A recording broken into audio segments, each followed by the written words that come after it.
एक वीडियो को मैं देख रहा था, वहां पर एक मेरा भाई जो क्रिश्चियन नहीं है कह रहा था कि बाइबल में एक जगह पर एक आदमी ने अपनी ही लड़की से संतान को पैदा किया, तो ये कैसी बाइबल है। मैं उस अपने प्रिय भाई को यह कहना चाहता हूं, अधूरा ज्ञान और अनपढ़ता बहुत ही खतरनाक है। बाइबल में जब परमेश्वर के लोगों ने पाप किया तो परमेश्वर ने उन पापों को छुपाया नहीं है। दाऊद ने जब बैतशेबा के साथ पाप किया तो परमेश्वर ने उसे लिखा है और सबको बताया है। परमेश्वर ने फिर यह भी बताया है कि बैतशेबा के साथ जब उसने पाप किया और प्रभु ने उसको माफ भी कर दिया, but the consequences of that sin, उस पाप का जो असर था उसे उसने खत्म नहीं किया। दाऊद का परिवार बहुत अच्छा चल रहा था, लेकिन उस पाप के बाद दाऊद के घराने में भी तलवार चली, क्योंकि वो तलवार उसने बैतशेबा के पति को मरवाने के लिए इस्तेमाल की थी। क्योंकि उसका पति सेना में था, तो दाऊद ने अपने सेनापति को कहा कि इसके पति को ऐसी जगह पे रखना युद्ध में जहां से मर जाए, खतरनाक जगह पे रखना इसको जहां सबसे ज्यादा खतरा है। तो वो मर गया, तो दाऊद ने उसको अपनी पत्नी बना लिया, उसकी पत्नी को। अब जब नातान नबी आया और उसने उसके दुखों को, उसके पाप को बताया, और दाऊद ने कहा प्रभु मुझे माफ करे, तो नातान ने कहा प्रभु तुझे माफ करता है, लेकिन पाप का कॉन्सिक्वेंस क्या था, पाप का असर क्या था कि दाऊद के अपने बेटे तलवारों से मारे गए। हालांकि वो राजकुमार थे, लेकिन परमेश्वर ने बुद्धि को पकड़ लिया, विरोध करने लगे। वो सारी जो मिसमैनेजमेंट थी वो दाऊद के पाप की वजह से थी। दाऊद को फिर उन्हीं पहाड़ों पर जहां वो शाऊल से बचता फिरता था, नंगे पांव भागता था, उन्हीं पहाड़ों पर राजा बनने के बाद भी उसे भागना पड़ा, अगर आप बाइबल को ध्यान से पढ़ेंगे तो।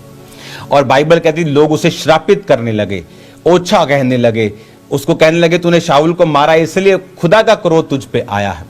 तो दाऊद ने कहा इनको कुछ मत कहना, क्योंकि जो कुछ भी मेरे साथ हुआ है वो मेरी ही कमी के कारण हुआ है। हालेलुया। अब जब ऐसे लोग जो अनपढ़ हैं, बाइबल को नहीं समझते, जस्ट एक सब्जेक्ट की तरह पढ़ के आपको वीडियो पे आ जाते हैं, उसको मैं समझाना चाहता हूं। लूत वो व्यक्ति था जब सदोम अमोरा नाश हुए तो लूत, उसकी पत्नी, उसकी बेटियां और उसके दामाद को उसने कहा आओ हम चलें, क्योंकि दूत इसको नाश करने वाले हैं। तो जब उसके दामाद जो थे वो उस बात को नहीं समझे, क्योंकि वो पापी जाति में रहते थे, उसने मजाक उड़ाया कि चल भाग यहां से। तो लूत निकला, उसकी पत्नी निकली, उसकी बेटियां निकली। तो प्रभु के दूतों ने कहा था पीछे मुड़ के मत देखना। लूत की पत्नी ने पीछे देखा, नमक का खंबा बन गई, रह गया लूत और उसकी दो बेटियां। जब उनकी बेटियों ने देखा कि कोई संसार का मनुष्य नहीं है जो बच्चा पैदा हो सके हमसे, तो उसने अपने बाप को शराब पिला के बच्चों को पैदा किया। ये पाप था, इसीलिए वचन कहता है व्यवस्था विवरण 23 उसकी 3 आयत में।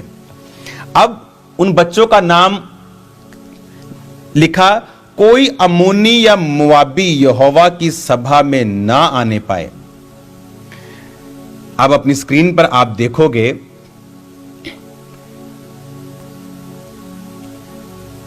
कोई अम्मोनी, अब उसका एक बेटा था मुआब, उसका नाम था मुआब।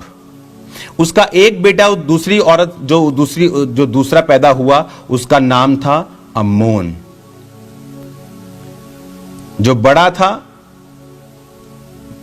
मुआब, अम्मोन, ये लूत की बेटी से पैदा हुए थे। अब पाप तो हो गया, तो ये कोई परमेश्वर ने एक्सेप्ट थोड़ी किया इसको। परमेश्वर ने क्या कहा, सुनो उसका न्याय। कहता कोई अम्मोनी या मुआबी यहोवा की सभा में ना आने पाए। यहोवा कहता, परमेश्वर कहता, ये जो पापी जाति है, ये जो तुम्हारे व्यभिचार से पैदा हुई है, कहता मेरी सभा में ये ना आने पाए। कहता किंतु 10 पीढ़ी तक उसके वंश का कोई भी यहोवा की सभा में ना आने पाए। 10 पीढ़ी तक।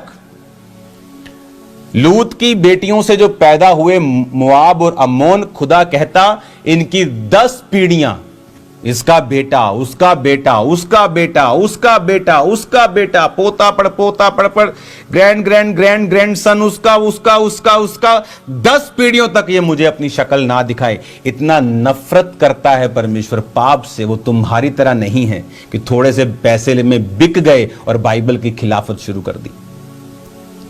10 पीढ़ियों तक परमेश्वर ने कहा कि कोई इनमें से 10 पीढ़ियों तक यहोवा की सभा में कभी ना आने पाए।